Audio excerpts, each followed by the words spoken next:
Imagine this, you're 70 years old, sitting on your porch with a warm cup of tea in hand. The sun is setting, casting golden light across your face as you reflect on your journey. Your memories are vivid, moments of joy, triumph, and growth. But alongside them, there are the what-ifs, the dreams left unexplored, the chances not taken, the time you wish you had spent differently. If you could speak to your 50-year-old self, what would you say? What wisdom would you pass on to make the next decades of life truly extraordinary? Life, as we know, has a way of rushing by. Days turn into weeks, weeks into years, and before we know it, we're looking back, wondering where all that time went. The truth is, many of the most profound lessons in life come not from books or theories, but from the lived experiences of those who've already traveled the road ahead. People in their 70s often have an uncanny ability to distill life into its essence, offering insights that are both practical and deeply meaningful. But what if you didn't have to wait until your 70s to benefit from that wisdom? What if you could absorb these life lessons now, in your 50s or 60s, and use them to live with greater clarity, intention, and joy? Here's where the teachings of Buddhism enter the conversation. In Buddhism, there is a beautiful concept called anicca, or impermanence. It reminds us that nothing stays the same, not our youth, not our health, not even the relationships or successes we hold dear. At first glance, this might seem like a somber truth. After all, who wants to be reminded that everything changes? But anicca isn't about despair. It's a wake-up call, a gentle nudge to embrace the present moment and make it count. Think about it, every day is a fresh opportunity. Every moment is a chance to rewrite the narrative, to prioritize what truly matters, and to leave behind the distractions that pull us away from our purpose. The wisdom of impermanence urges us to stop waiting for the right time to live fully, because the right time is always now. Over the next few minutes, we're going to explore timeless lessons from those who've lived through the decades you're entering now. These aren't just random tips or cliches, they're the hard-earned truths of people who've faced life's highs and lows. And they resonate deeply with the teachings of the Buddha. What you'll discover is a roadmap to a life of purpose, peace, and fulfillment. You'll learn how to navigate the golden triangle of health, time, and money.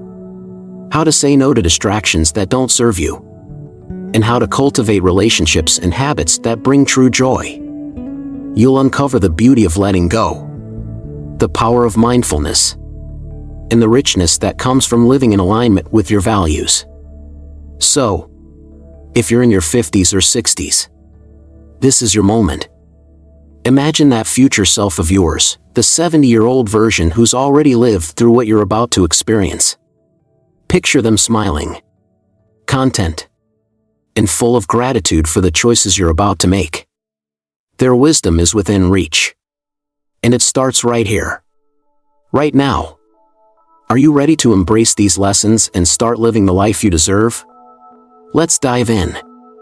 Each of us lives through seasons, each uniquely marked by its own challenges, opportunities, and lessons. As we continue this journey of exploring wisdom from those who've walked ahead, a profound reflection often emerges from people in their 70s. Life is divided into 3 distinct stages, and each one is deeply interconnected. Much like the threads of a woven tapestry, these stages embody the Buddhist principle of praditya samutpada, or interdependence, reminding us that every phase builds upon the choices and actions of the one before it. In youth, spanning our 20s and 30s, we are brimming with health and energy. The body is resilient, the mind is curious, and the world feels expansive, full of possibilities. Yet, this is often a time when financial resources are limited, and uncertainty clouds our vision of the future. It's a stage of exploration, of trial and error, of laying foundations that will sustain the years to come. In hindsight, many 70-year-olds reflect on this stage with both fondness and frustration, fondness for the freedom it offered and frustration for the opportunities overlooked or the decisions made without the clarity they now possess. As we transition into midlife, our 40s and 50s, the dynamics shift. This is often the period when financial stability begins to solidify, and we find ourselves in positions of greater responsibility, both at work and at home. We might finally have the means to enjoy life more fully. Yet the demands of career and family consume much of our time. It's a delicate balancing act, one where health and energy still persist but start showing subtle signs of wear. Many people in their 70s admit that this stage was a blur, a whirlwind of commitments, achievements, and sacrifices. They recall moments of joy but also regret how little time was left for personal passions and relationships. Then comes the later years, the 70s and 80s, a time of freedom in many ways. Retired from the daily grind, the burdens of raising children or advancing careers are largely behind us. Financial worries may diminish for those who plan well, and time becomes an abundant resource. But this stage also carries with it the reality of physical decline. Health, once taken for granted, now dictates what can and cannot be done.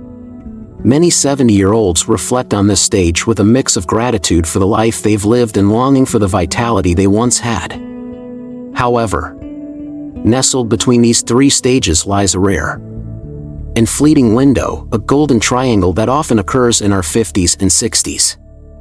It's the convergence of health, financial stability, and time.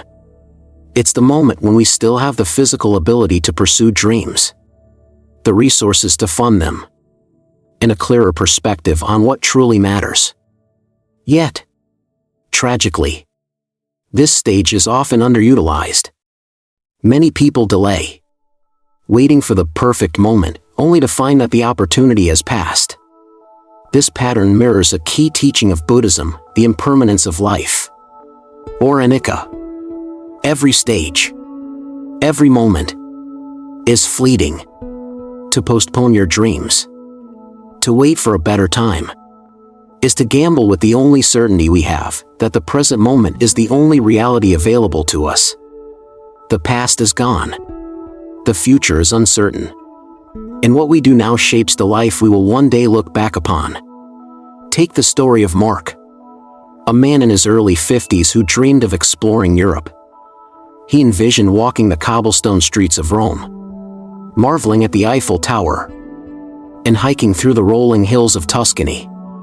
But with his career peaking and family obligations demanding his attention, he pushed these dreams aside, telling himself there would be plenty of time after retirement. By the time he reached 70, his health no longer allowed him to navigate long flights or endure physically demanding tours. What once seemed like a small delay turned into a lifetime of regret. "I thought I had more time," he said. But time isn't something you can count on. The interconnectedness of life stages teaches us an important truth: the choices we make today ripple into the future. If we neglect our health in our 40s and 50s, it's unlikely to magically improve in our later years. If we fail to nurture relationships, we may find ourselves lonely when time finally frees us to reconnect. And if we delay our passions, they may remain forever unrealized.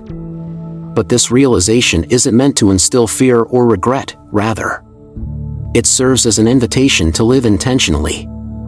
The golden triangle of our 50s and 60s is a gift, a chance to create a life that aligns with our deepest values and desires. It's a time to take that trip you've always dreamed of, learn the skill you've always admired, or invest in the relationships that bring you joy. It's an opportunity to build memories and experiences that will sustain you in the years when physical limitations may arise. 70-year-olds often speak of this stage as a crossroads. Those who embraced it with intention and courage look back with pride and contentment. They recall the hikes they took, the art they created, the bonds they strengthened, and the dreams they pursued. Meanwhile, those who hesitated or allowed fear to dictate their choices often share a sense of loss, not for material things, but for the experiences they never allowed themselves to have.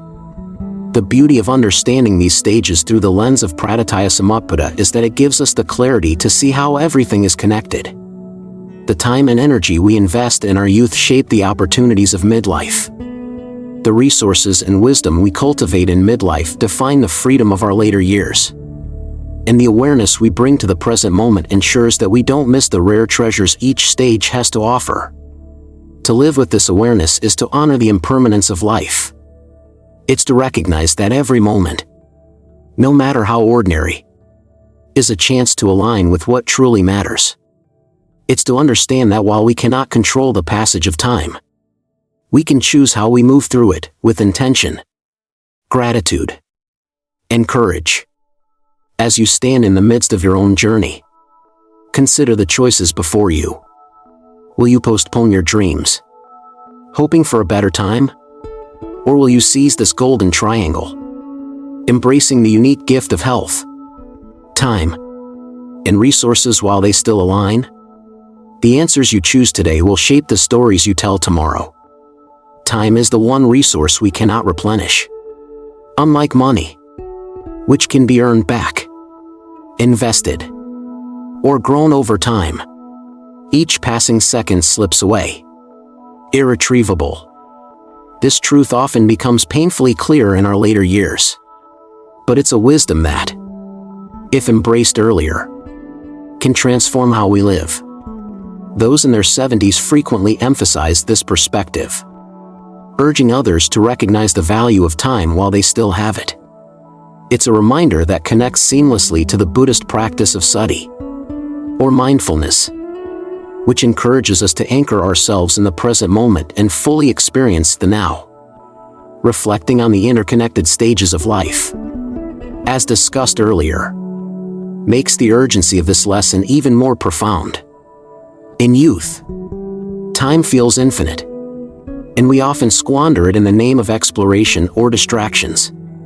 By midlife, time starts to feel scarce, as careers and responsibilities consume the majority of our waking hours.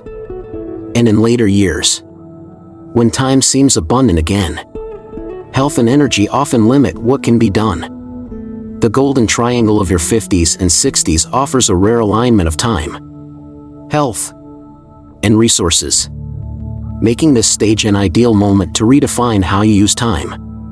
When you view time as your most precious asset, it changes everything. You start to ask different questions. Am I spending my days on what truly matters? Do my actions align with my values? Am I nurturing the relationships, passions, and experiences that make life meaningful? Or am I trading away precious moments for things that ultimately leave me unfulfilled? These are not easy questions, but they are essential ones. Consider Lisa's story. At 55, Lisa was at the pinnacle of her career. As a high-powered executive, she spent upwards of 80 hours a week working, striving for the next promotion, the next accolade, the next milestone. On the surface, her life looked successful. She had the house, the car, the accolades that symbolized achievement. But one evening, during a rare family dinner, she looked around the table and realized she barely knew the people sitting across from her. Her children had grown up while she was in meetings. Her husband's jokes felt unfamiliar. It was a moment of clarity, one that shook her to her core. Lisa began exploring mindfulness meditation, a practice that helped her slow down and reconnect with the present moment. Through mindfulness, she realized that her definition of success needed to change. She reduced her work hours, delegating more and saying no to projects that didn't align with her priorities. She carved out time for weekend hikes with her family and rekindled her childhood passion for painting, a hobby that brought her immense joy. The shift was transformative, not just for her relationships, but for her own sense of fulfillment. For the first time, she said, I feel like I'm living, not just working. Lisa's story underscores a simple but profound truth. Time, not money, is the true measure of wealth. You can have a full bank account, but if your days are empty of meaning, you are poor in the ways that matter most. Conversely, when you invest your time in experiences, relationships, and personal growth, you create a richness that no amount of money can buy. This is not to say that money is unimportant. Financial stability provides the foundation for freedom and choice, but its value is limited if it comes at the cost of time. For many people, especially in midlife, the challenge is balancing these two resources. The key is to treat time as you would treat a precious currency. Budget it wisely. Spend it on what aligns with your deepest values. And remember, every moment you spend is a moment you can never get back. Mindfulness can be a powerful tool in this process. By practicing mindfulness, you learn to slow down and savor the present moment. Whether it's a quiet morning with a cup of coffee, a heartfelt conversation with a loved one, or the simple act of watching the sunset, mindfulness helps you become more intentional with your time, making it easier to let go of distractions and focus on what truly matters. The wisdom of mindfulness also extends to letting go of regret. It's natural to look back on wasted time with a sense of loss, but clinging to those feelings only drains the time you still have. Instead, mindfulness teaches us to accept the past, embrace the present, and make choices that align with the future we want to create. Every day is a new opportunity to start fresh, to live more intentionally, and to prioritize what brings joy and fulfillment. There's also a deeper layer to this conversation about time and money. How we spend one to preserve or enhance the other. Many retirees share stories of how outsourcing mundane tasks, like cleaning or yard work, gave them time back to focus on their passions. They viewed this as a worthwhile investment, not because they couldn't do those tasks themselves, but because the time saved was better spent on experiences that enriched their lives. This perspective echoes a verse from Buddhist teachings: spend your energy wisely, for it is the currency of life. Returning to the earlier reflection on the stages of life, we see how this principle unfolds. In youth, we often exchange time for money, working long hours to establish ourselves. In midlife, the balance becomes more complicated, as responsibilities mount and time feels scarce. By the later years, many wish they had spent less time accumulating wealth and more time accumulating memories. Those in their 70s often encourage younger generations to recalibrate their priorities sooner rather than later, to avoid the trap of realizing too late that time, not money, was what they needed most. The beauty of this realization is that it doesn't require dramatic changes. Small, intentional shifts can have a profound impact. Perhaps it's setting aside an hour each evening to disconnect from work and spend time with family. Maybe it's reclaiming your weekends for activities that nurture your soul. Or it could be as simple as starting a gratitude journal to remind yourself of the blessings in your life. These small acts of mindfulness add up, creating a life that feels abundant and meaningful. As you reflect on how you spend your time, remember that the goal isn't to eliminate all responsibilities or chase constant pleasure. Rather, it's about alignment, ensuring that the way you use your time reflects what truly matters to you. When you live with this kind of intention, time becomes less about how much you have, and more about how deeply you experience it. In this way, even the simplest moments can feel profound, and a life lived mindfully can feel immeasurably rich. Health is an intricate thread that weaves through every aspect of our lives. When we are young, it feels endless, resilient, and dependable. But as time goes on, its fragility becomes more apparent. Those in their 70s often share a common regret: not prioritizing their health when they had the chance. It's a lesson that resonates deeply. especially when paired with the insights of mindfulness and intentional living discussed earlier. If time is our most precious resource, then health is the vessel through which we experience it fully. Without it, even the most abundant time can feel empty. In Buddhism, there is a profound understanding of the connection between mind and body. They are not separate entities but interdependent, each influencing the other in subtle yet significant ways. This principle forms the foundation of many Buddhist practices, including meditation and compassion. These practices not only nurture mental clarity but also create a ripple effect, positively impacting our physical well-being. In the same way that mindfulness allows us to savor time, these practices help us cultivate a vibrant inner life that sustains our outer existence. For many, the realization of health's importance comes as a wake-up call. Sarah's story is a perfect example. At 68, she was active and involved in her community, but she often neglected her own well-being. A minor heart scare forced her to confront the reality that she had been taking her health for granted. Determined to make a change, she began attending yoga classes and exploring mindfulness meditation. These practices weren't dramatic, they didn't require hours of her day. But the impact was transformative. Within a year, Sarah felt more energetic and balanced than she had in decades. Her newfound vitality allowed her to reconnect with old friends, take up dance lessons, and embrace experiences she had long dismissed as impossible. Sarah's story underscores a universal truth: investing in your health is not just about adding years to your life, but adding life to your years. As we navigate our 50s and 60s, this becomes even more critical. Physical health is the foundation that supports our ability to travel, pursue passions, and spend meaningful time with loved ones. Mental health, on the other hand, provides the clarity and emotional resilience needed to navigate life's challenges and savor its joys.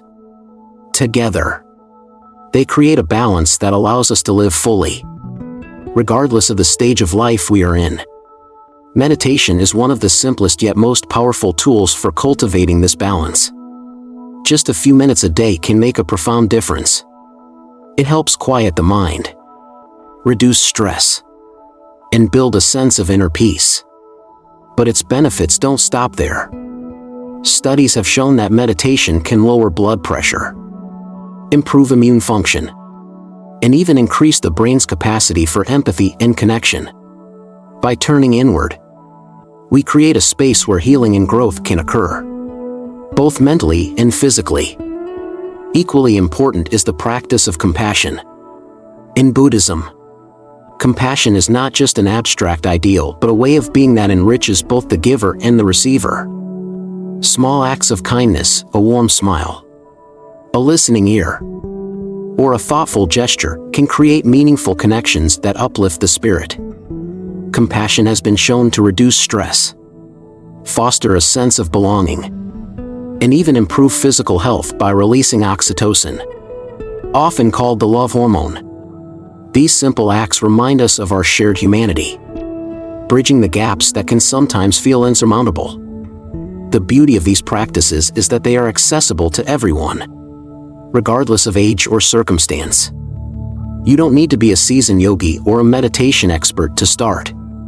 Begin with just 5 minutes a day. Sit quietly, close your eyes, and focus on your breath. When your mind wanders, gently bring it back. Over time, this simple act of presence can become a powerful anchor, grounding you in the moment and helping you navigate life with greater ease. Similarly, practicing compassion doesn't require grand gestures. Start with small, intentional acts. Call a friend you haven't spoken to in a while. Volunteer for a cause that resonates with you, or simply offer a word of encouragement to someone who needs it. These moments, though seemingly small, can have a profound impact, not just on others, but on your own sense of well-being. There's a lesson in the stories and practices that emerge from this understanding of health. It's never too late to begin. Whether you're 50, 60, or even 70, the steps you take today can ripple out into a future that feels brighter, fuller, and more connected. Sarah didn't wait for a second scare to prioritize her health. She listened to the wake-up call and took action, reclaiming her vitality and enriching her life in ways she hadn't thought possible. As you consider your own journey, take a moment to reflect. Are you giving your health the attention it deserves? Are you making space for practices that nourish your body and soul? The answers to these questions are not about judgment but about opportunity, the opportunity to choose differently, to invest in yourself, and to create a foundation that supports the life you want to live. Health, like time, is not infinite. But unlike time, it is something we can actively cultivate and protect. By embracing practices like meditation and compassion, we honor this gift, ensuring that it serves us well in the years to come. These practices are not just about avoiding illness or extending life. They are about enhancing the quality of our days, making each moment richer and more meaningful. Ultimately, the connection between health and the soul is about alignment. It's about living in a way that honors both the body that carries us through the world and the inner life that gives it purpose. When we care for both, we create a harmony that allows us to navigate life's transitions with grace and resilience. In doing so, we not only enrich our own lives but also inspire those around us to do the same.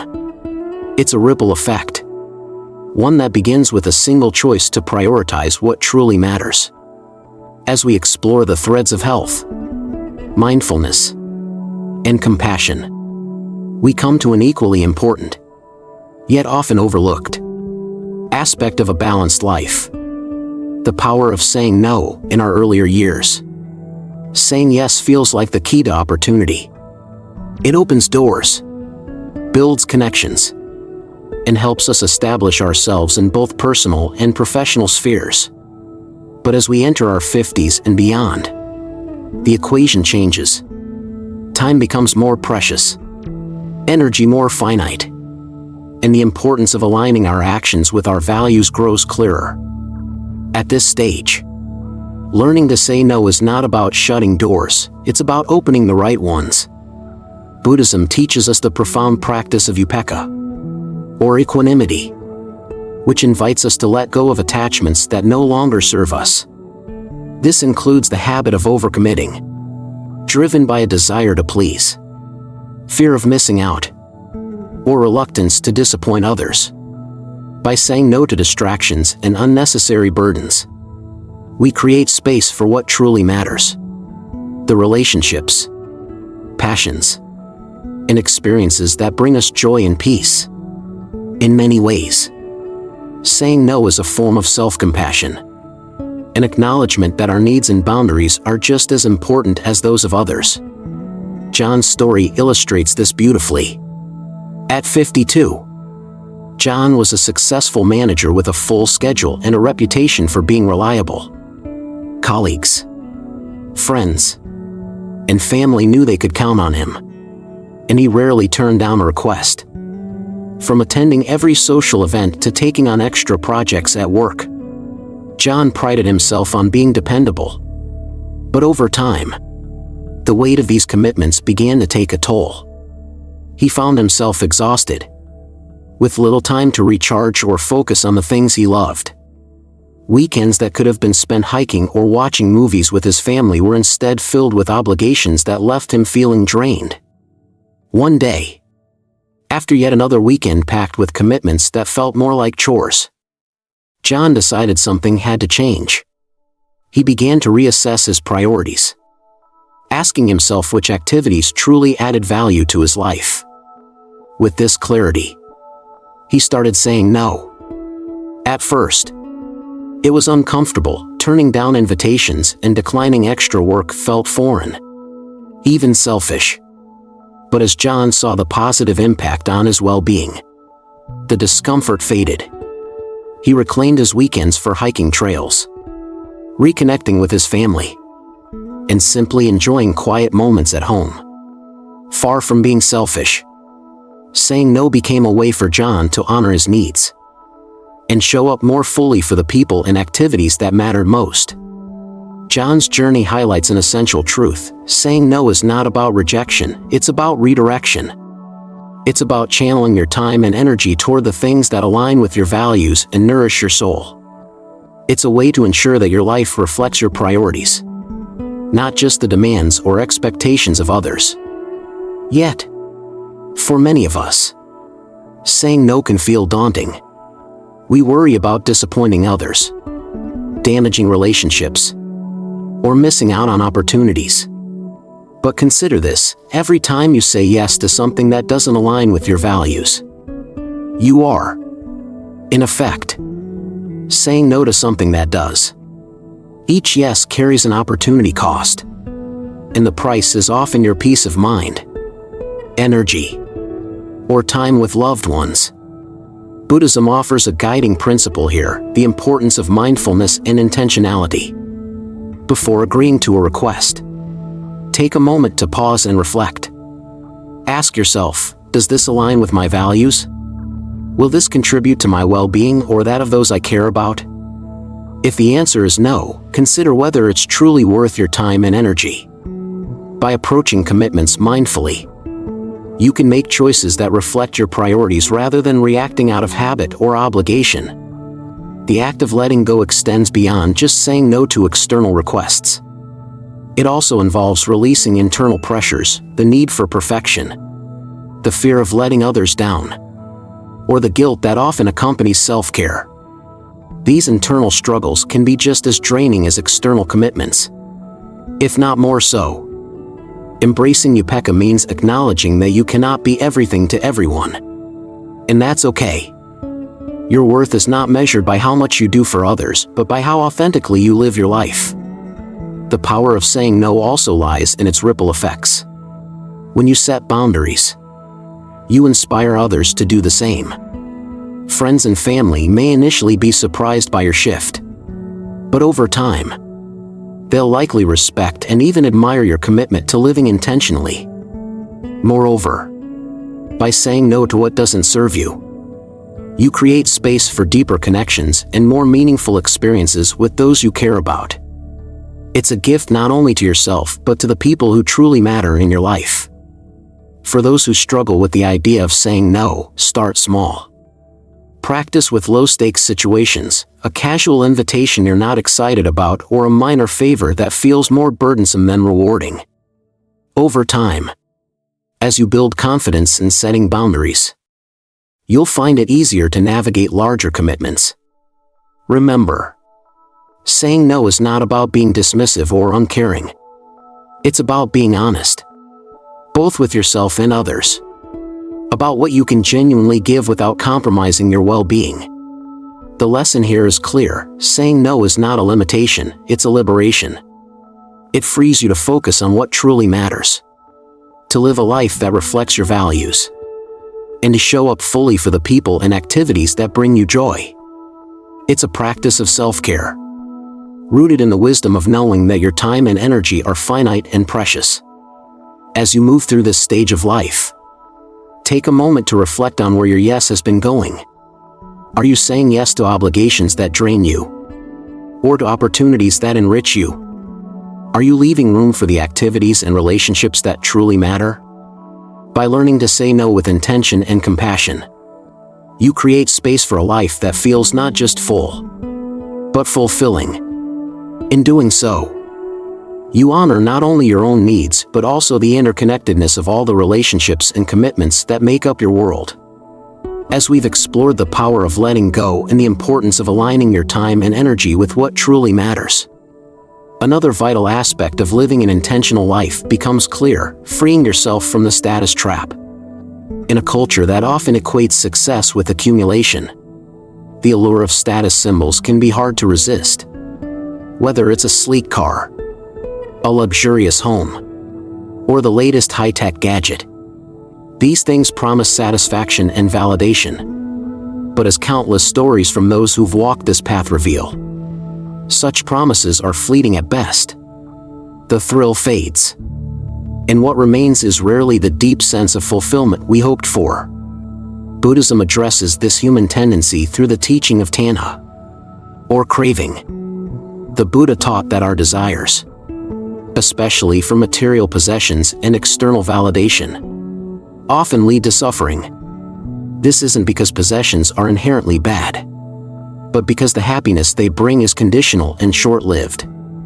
When we place our sense of worth in things that can be lost, broken, or outdated, we tether our inner peace to something inherently unstable. David's story is a poignant example.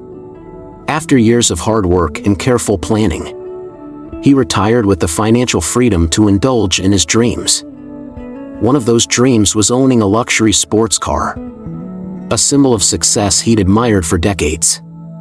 When he finally bought the car, the initial thrill was everything he'd imagined.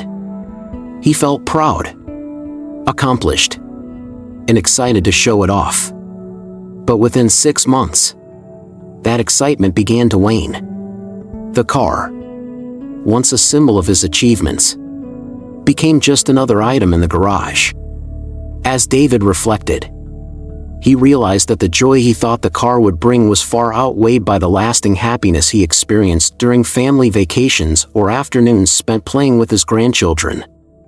The car was a momentary high, but those moments with his loved ones were what truly filled his heart. David's realization echoes a powerful lesson. True wealth isn't measured by what you own, but by the depth of your experiences and the contentment you feel. While material possessions can enhance our lives in practical ways, they are not substitutes for the things that truly nourish our souls: connection, purpose, and peace of mind. The desire for status symbols often stems from deeper emotional needs. Sometimes it's a desire for validation, a way to signal to others, and perhaps to ourselves, that we've made it. Other times, it's an attempt to keep up with societal expectations or to avoid feelings of inadequacy. But when we chase these external markers, we risk losing sight of what truly matters. The Buddha's teachings remind us that contentment isn't something we find outside ourselves. It's something we cultivate within. This shift in perspective can feel liberating. When you stop measuring your success by possessions, you create space to focus on the things that bring genuine joy. Instead of chasing the next big purchase, you might invest in experiences that create lasting memories, like traveling with loved ones, pursuing a hobby that excites you, or supporting a cause that aligns with your values. These are the kinds of investments that continue to pay dividends long after the moment has passed. But avoiding the status trap doesn't mean rejecting all material comforts or living ascetically. It's about finding balance and being intentional about your choices. Ask yourself, why do I want this? Will it add meaningful value to my life? Or am I seeking something it can't truly provide? These questions can guide you toward decisions that align with your values and bring authentic happiness. Consider Emily, a woman in her early 60s who faced a similar dilemma. She had always dreamed of remodeling her home into a showcase of modern design. With her children grown and her career winding down, she finally had the resources to do it. But as she began planning, she felt a nagging doubt. Would this renovation bring her the happiness she was seeking? Or was it simply a way to impress others? After much reflection, Emily decided to scale back her plans. She used part of her budget to create a comfortable space for family gatherings, and spent the rest on a long-awaited trip to Italy with her husband. Years later, she looks back on that decision with no regrets.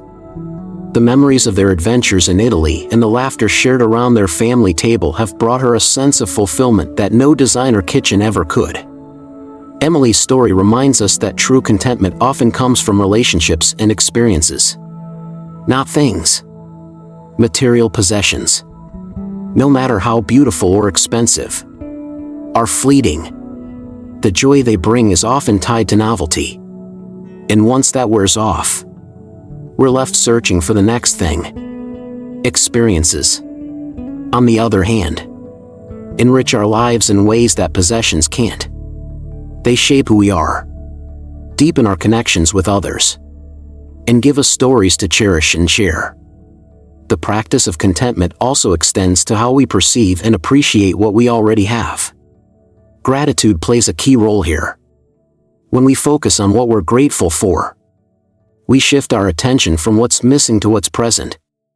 This simple practice can transform the way we view our lives, helping us see abundance where we once saw lack. As you reflect on your own life, consider where you might be holding on to the idea that more will make you happier. Are there purchases or goals driven more by a desire for validation than genuine need or joy? And if so, how might letting go of those pursuits create space for something more meaningful? These aren't always easy questions, but they are powerful ones, capable of shifting your perspective in profound ways. Avoiding the status trap doesn't mean abandoning ambition or success. It means redefining what those words mean to you. It means recognizing that true success is not about the things you accumulate, but about the life you create. It's about finding joy in the present, nurturing the relationships that matter, and living in alignment with your values. When you do this, you free yourself from the endless cycle of craving and step into a life of genuine fulfillment. As we navigate the journey of life, the wisdom of those who've already walked this path serves as a beacon. Their reflections on the fleeting satisfaction of status symbols remind us to look inward, to seek contentment not in what we have, but in how we live. This is the essence of the Buddha's teaching and a truth that resonates across generations. By embracing it, we open the door to a richer, more meaningful existence, one not defined by possessions, but by the peace and joy that come from within. As we journey through life, chasing goals and fulfilling responsibilities, it's easy to overlook the quiet, steady presence of our relationships. Yet, when people reflect on their lives, it's not the accolades, possessions, or milestones that shine the brightest. It's the connections they've nurtured, the love they've shared, and the moments spent with those who matter most. These reflections echo the timeless wisdom of Buddhism, which emphasizes metta, or loving kindness, as the foundation for meaningful relationships and a fulfilling life. Building on the idea of contentment and stepping away from the status trap, we recognize that relationships provide a kind of wealth that material possessions never can. They offer support in challenging times, amplify joy in moments of celebration, and remind us of our shared humanity. But just as with anything of value, relationships require care, attention, and intentional effort. Like a garden, they flourish when tended and wither when neglected. Mark's story is a poignant example of this truth. In his late 50s, Mark was focused on his career and family, deeply immersed in the responsibilities that come with middle age. One day, while going through old photos, he came across a picture of himself with his best friend from college. It had been over 20 years since they last spoke. Mark hesitated at first, unsure if reaching out after so long would be welcomed. But he decided to take the chance and sent a simple text. To his delight, the response was immediate and warm. They arranged a call, and as they spoke, it was as if no time had passed. That single act of reconnection brought immense joy to both of them and reminded Mark of the value of investing in the people who shaped his life. Mark's experience teaches us an important lesson: it's never too late to reconnect. Relationships may fade due to time, distance, or circumstance, but the bonds we share often remain intact, waiting for us to rekindle them. The joy that comes from such moments is profound, reminding us of the importance of making time for the people who matter. Yet nurturing relationships isn't just about looking back, it's also about being present. In a world that's increasingly fast-paced and digitally connected, we often mistake superficial interactions for genuine connection. A like on a social media post or a quick emoji reply can't replace the depth of a heartfelt conversation or the warmth of spending time together. Loving kindness, as taught in Buddhism, calls us to engage with others in ways that are intentional, compassionate, and deeply human. Sometimes, the practice of metta begins with something as simple as a kind word or gesture. Sending a text to check in, calling a friend just to listen, or taking time to visit an aging relative can create ripples of happiness that extend far beyond the moment. These small acts of connection may seem insignificant, but they have the power to transform relationships and deepen bonds. And as these connections grow, so does the sense of fulfillment and belonging they bring. But loving kindness isn't limited to those we know well. It also extends to the broader world, to acquaintances, colleagues, and even strangers. Acts of kindness, no matter how small, can bridge divides, heal wounds, and remind us that we are all interconnected. Whether it's offering a smile to a passerby, holding the door open, or expressing gratitude to someone who rarely hears it. These gestures cultivate compassion in both the giver and the receiver. They remind us of the innate goodness that exists within each of us. There's another layer to this practice, self-compassion. Often, we are our harshest critics, holding ourselves to standards we wouldn't impose on anyone else. But loving kindness begins with how we treat ourselves. When we offer ourselves grace, forgiveness, and understanding, we create the capacity to extend those same qualities to others. This inner work is essential for fostering authentic and healthy relationships, as it allows us to show up as our true selves, free from the burdens of guilt or self-doubt. For those in their 50s and 60s, this stage of life offers a unique opportunity to reconnect, rebuild, and deepen relationships. Children may be growing older, careers may be winding down, and the golden triangle of time, health, and resources provides the perfect conditions for meaningful connection. Yet, it's also a time when many realize that certain relationships have been neglected or taken for granted. This realization, while painful, can serve as a catalyst for change. Consider Emily, a woman in her early 60s who realized she had drifted from her siblings over the years. Life had taken them in different directions, and their interactions had become limited to occasional holiday gatherings. Inspired by the Buddhist principle of metta, Emily decided to reach out to her siblings more intentionally. She started small, sending texts to share updates about her life and asking about theirs. Gradually, these conversations led to regular phone calls and even a sibling reunion. The effort she put into rekindling those bonds brought her unexpected joy and a renewed sense of connection to her family's shared history. The practice of nurturing relationships doesn't have to be overwhelming. It can start with a single act, a call, a letter, or a plan to meet for coffee. What matters most is the intention behind it. When we approach our relationships with genuine care and a desire to connect, the impact can be transformative. These moments become the building blocks of a life rich in love and belonging. As you reflect on your own relationships, consider this: who in your life might be waiting for you to reach out? Is there a friend you've lost touch with? A family member you've grown distant from? Or a colleague who could use a kind word? Don't wait for the perfect time to connect. The right moment is now, and the smallest gesture can set the stage for something meaningful. In the end, our relationships are what give life its deepest meaning. They are the threads that weave through our memories, shaping who we are and how we experience the world. By nurturing these connections with loving kindness, we not only enrich the lives of those around us, but also create a life filled with the joy, support, and love that we all crave.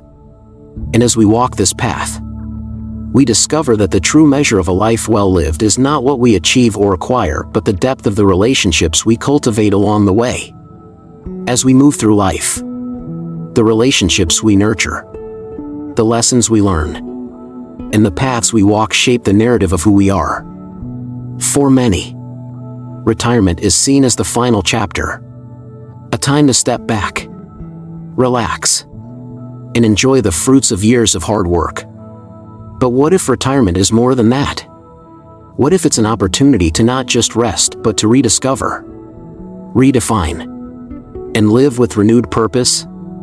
In Buddhism, this idea is deeply tied to the concept of dharma, living in alignment with your true path, contributing to the well-being of others, and finding joy in meaningful activities.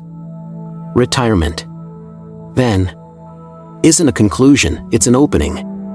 Reflecting on the earlier lessons of mindfulness, loving kindness, and stepping away from distractions, retirement becomes a canvas for intentional living. It's a stage of life where the golden triangle, time, health, and resources, can converge, offering the perfect conditions for pursuing your dharma. But this requires a shift in perspective, moving away from the idea of retirement as a retreat and toward the idea of retirement as a rebirth. For some, this might mean diving into a passion they've set aside during the busy years of career and family. For others, it might involve exploring new ways to give back to their community or deepen connections with loved ones. The beauty of this stage is that it's uniquely yours to define. There's no one-size-fits-all approach to living your dharma, only the invitation to listen to what your heart and soul are calling you to do. Susan's story illustrates the transformative power of purpose in retirement. After spending decades as a teacher, Susan looked forward to her retirement with excitement. She had plans to travel, spend time with her grandchildren, and finally relax after years of dedication to her students. But as the months passed, she began to feel a sense of restlessness. While she cherished her time with family and enjoyed the slower pace, something felt missing. She realized that what she missed most wasn't just teaching, it was the connection, the sense of making a difference, and the joy of seeing others grow. One day, Susan heard about a local program that paired retired professionals with young educators in need of mentorship. She decided to volunteer, not knowing how much it would change her life. Through mentoring, Susan found a renewed sense of purpose. Sharing her years of experience and wisdom with eager young teachers reignited her passion for education and gave her a profound sense of relevance.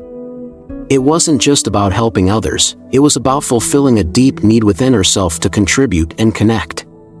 By living her dharma, Susan not only enriched the lives of those she mentored but also deepened her connection to her own community and to herself. Susan's journey is a powerful reminder that purpose doesn't retire when we do. In fact, retirement can be the perfect time to explore what truly brings us joy and fulfillment. This doesn't mean every moment needs to be productive or goal-oriented. Purpose can be found in simple acts, in moments of connection, and in the quiet joy of being present. But it does mean taking the time to reflect and ask ourselves the questions that guide us toward living intentionally. What brings me joy? How can I make a positive impact on others? What legacy do I want to leave behind?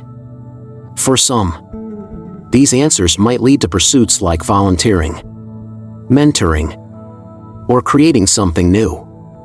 For others, it might mean spending more time with family, traveling to places that inspire wonder, or even simply cultivating inner peace through practices like meditation. The path is less important than the intention behind it, to live in alignment with what truly matters to you. Living your dharma in retirement also involves embracing the idea of growth. Just as we evolve in our careers and personal lives, retirement is a time for growth of a different kind. It's a chance to explore passions that may have been put on hold, to learn new skills, or to dive into interests you've always been curious about. This stage of life offers a freedom that's often unavailable in earlier years. And with that freedom comes the opportunity to shape your days in ways that reflect your values and aspirations. But living with purpose doesn't mean every day will feel monumental.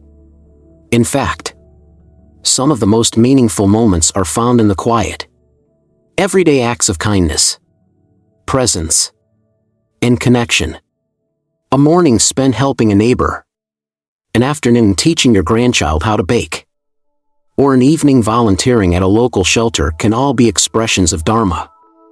It's not about grand gestures, it's about living in a way that feels true to who you are and how you wish to show up in the world.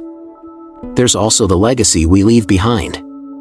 Retirement is often a time to consider what we want to pass on. Not just in terms of material possessions, but in terms of values, wisdom, and love. What stories will your family tell about you? What lessons will your grandchildren carry forward?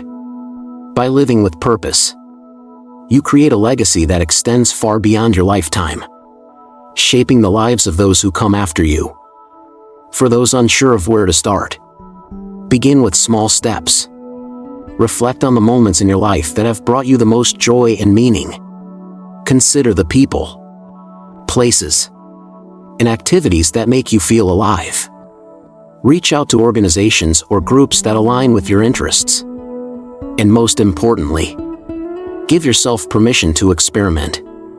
Purpose isn't something you have to figure out overnight, it's something you discover through action, reflection, and a willingness to embrace the journey. As we look at the wisdom of those who have embraced retirement with purpose, one thing becomes clear: a life lived with intention is a life well lived. Whether through mentoring, creating, connecting, or simply being present, living your Dharma in retirement transforms this stage into a chapter of growth, joy, and contribution. It's not about filling your days with activities to pass the time, it's about filling your days with meaning, in whatever form that takes for you. Retirement, then, is not the end of the road. It's a chance to step into a new phase of life with curiosity, courage, and a commitment to living fully. By embracing your Dharma, you not only enrich your own life but also create a ripple effect, inspiring others to find and live their own purpose.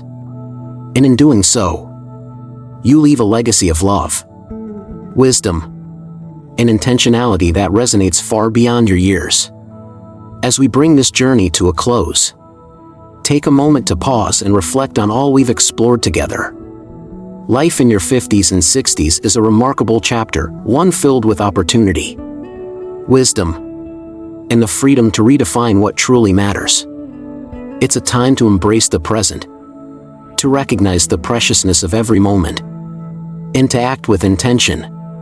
The voices of those who've walked this path before us, paired with the timeless teachings of the Buddha, offer us a simple yet profound roadmap. To live with intention means aligning your actions with your values, cherishing what brings true fulfillment, and letting go of what no longer serves you.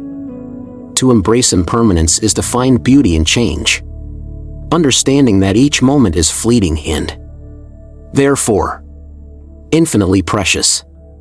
And to find joy in simplicity and connection is to root yourself in what matters most: relationships, purpose, and the quiet contentment of a life well lived. The greatest gift you can give yourself at this stage is the courage to ask, what brings me joy? What truly matters? And once you have the answers, let them guide your choices. Whether it's nurturing relationships, prioritizing health, exploring new passions, or rediscovering old ones, each step you take with purpose brings you closer to a life of fulfillment. Remember, it's never too late to start. The smallest actions, taken with intention, can create ripples of positivity that shape your life in ways you never imagined. As you reflect on today's discussion, I invite you to choose 2 or 3 lessons that resonated most deeply with you. Write them down. Reflect on how you can begin incorporating them into your life right now, no matter how small the steps may seem. As the Buddha wisely said, the trouble is, you think you have time, but the truth is, time is now. Every moment is an opportunity to live more fully, love more deeply, and create a life aligned with your truest self. If this conversation has sparked ideas or inspired you, I'd love to hear your thoughts. Share in the comments which lesson or insight spoke to you the most. Perhaps you've already started implementing some of these changes. Or maybe you have your own wisdom to share. Your story might just inspire someone else on their journey. Let this be a space of positivity and connection, where we can learn and grow together. Thank you for spending this time with me today. It's an honor to walk alongside you in this conversation about living with purpose and intention. If you found value in what we've shared, don't forget to like this video and subscribe to the channel for more insights and reflections. And if you know someone who might benefit from this message, consider sharing it with them. It could be the gentle nudge they need to start their own journey. Until next time, remember that each day is a gift. Live it fully, love with an open heart, and continue walking your path with courage and grace. The best chapters of your story are still waiting to be written, and I can't wait to see what they hold for you. Thank you, and take care.